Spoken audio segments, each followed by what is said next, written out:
வணக்கம் நண்பர்களே, நான் உங்கள் ஹியூமன் என்ஜினியர். இந்தியாவின் மிக முக்கியமான மற்றும் உயர்ந்த தரம் கொண்ட மத்திய அரசு நிறுவனங்களில் ஒன்றான NPCIL, அதாவது nuclear power corporation of India limited, தற்போது கூடங்குளம் அணுமின் நிலையத்தில் 255 ஸ்டைஃபண்டரி ட்ரெயினி பணியிடங்களுக்கான அறிவிப்பை வெளியிட்டுள்ளது. அரசு வேலை கனவு கொண்ட ITI, டிப்ளமோ மற்றும் டெக்னிக்கல் மாணவர்களுக்கு இது ஒரு மிகப்பெரிய கோல்டன் ஆப்பர்ச்சுனிட்டி ஆகும். குறிப்பாக தென்னிந்திய மாணவர்களுக்கு, குறிப்பாக தமிழ்நாட்டு மாணவர்களுக்கு இது ஒரு பெரிய அரிய வாய்ப்பு. NPCIL என்பது இந்தியா அரசின் பப்ளிக் செக்டார் அண்டர்டேக்கிங் நிறுவனம். இந்த நிறுவனம் இந்தியாவின் அணுமின் நிலையங்களை நிர்வகிக்கும் முக்கியமான அமைப்பாக செயல்படுகிறது. கூடங்குளம் அணுமின் திட்டம் இந்தியாவின் மிகப்பெரிய நியூக்ளியர் பவர் ப்ராஜெக்ட் ஆகும். இங்கு வேலை செய்வது என்பது ஒரு சாதாரண வேலை அல்ல. அது ஒரு பெருமை, பாதுகாப்பான எதிர்காலம் மற்றும் உயர்ந்த கரியர் growth உடைய மத்திய அரசு வேலை. இந்த வேலையில் உள்ள சில முக்கியமான அம்சங்கள் என்ன அப்படின்னா, மத்திய அரசு வேலை, நிரந்தர வேலை வாய்ப்பு, உயர்ந்த சம்பளம், ட்ரைனிங் காலத்திலேயே stipend, medical and other benefits, promotion opportunities மற்றும் இந்தியாவின் முக்கிய தொழில்நுட்பத் துறையில் பணியாற்றக்கூடிய வாய்ப்பு. இந்த போஸ்டிங் பேர் என்ன அப்படின்னா, கேட்டகரி 2 ஸ்டைஃபண்டரி ட்ரைனி அல்லது டெக்னீஷியன். மொத்த வேக்கன்சி எவ்வளோ அப்படின்னா 255 போஸ்ட்டு. ஒர்க்கு எங்கே பண்ணணும் அப்படின்னா, கூடங்குளம் அணுமின் நிலையம், தமிழ்நாடு, இங்கே தான் ஒர்க் பண்ணணும். இந்த எக்ஸாமுக்கு யாரெல்லாம் விண்ணப்பிக்கலாம் அப்படின்னா, ITI மாணவர்கள், டிப்ளமோ மாணவர்கள், தொழில்நுட்ப துறையில் படித்தவர்கள், electrical, mechanical, electronics, instrumentation, fitter, builder, turner, machinist போன்ற ட்ரேட் மாணவர்கள். இந்த எக்ஸாம் பேட்டர்ன் எப்படி இருக்கும் அப்படின்னா, ஃபஸ்ட்டு ப்ரிலிமினரி டெஸ்ட்டு.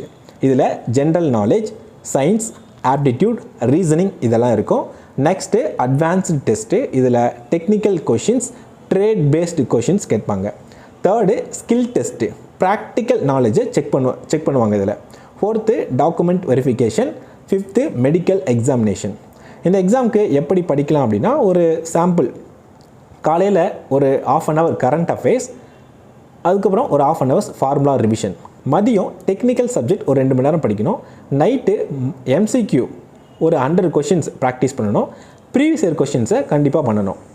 இந்த எக்ஸாமுக்கான முக்கிய பாடங்கள், சப்ஜெக்ட்ஸ் என்ன அப்படின்னா, technical subject, electrical basics, machines, measurements, workshop technology, electronics, safety. General subjects பார்த்தீங்கன்னா mathematics, physics, chemistry, reasoning, general awareness. இந்த எக்ஸாம் பாஸ் பண்ணுறதுக்கான சில சீக்ரெட் என்ன அப்படின்னா, ஒரு நாளைக்கு தினமும் குறைஞ்சது 5 மணி நேரமாவது படிக்கணும். ப்ரீவியஸ் இயர் கொஷின்ஸை கண்டிப்பாக ப்ராக்டிஸ் பண்ணி பார்க்கணும். ஃபார்முலா நோட்ஸு தயார் பண்ணணும். மார்க் டெஸ்ட்டை எழுதி பார்க்கணும். டைம் மேனேஜ்மெண்ட்டை கற்றுக்கணும். தினசரி ரிவிஷன் கண்டிப்பாக பண்ணணும்.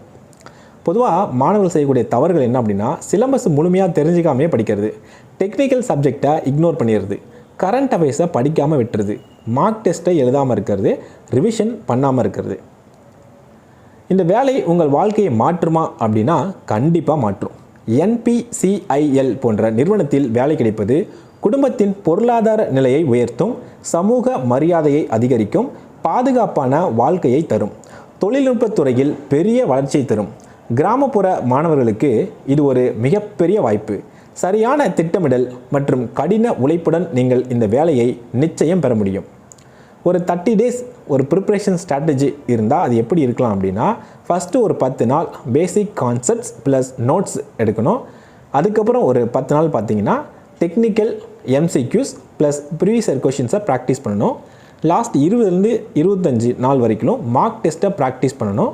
கடைசி 5 நாள் ஃபுல் ரிவிஷன் ப்ளஸ் வீக் ஏரியாஸில் இருக்கிற வீக் ஏரியாஸை திரும்ப படித்து பார்க்கணும். இந்த எக்ஸாம் பாஸ் பண்ணுறதுக்கான சில டிப்ஸ் என்ன அப்படின்னா, ஈஸி கொஷின்ஸை முதல்ல அட்டெண்ட் பண்ணணும். நெகட்டிவ் மார்க் இருந்தால் அதை கவனமாக ஆன்சர் பண்ணணும். நேரத்தை சரியாக பிரிக்க தெரிஞ்சுக்கணும். எந்த கொஷினுக்கு எவ்வளோ நேரம் ஒதுக்கணும் அப்படிங்கிறத தெரிஞ்சிருக்கணும். ஃபார்முலா ரிவிஷன் தினமும் பண்ணணும். டெக்னிக்கல் சப்ஜெக்ட்டுக்கு அதிகமாக இம்பார்ட்டன்ஸ் கொடுத்து படிக்கணும்.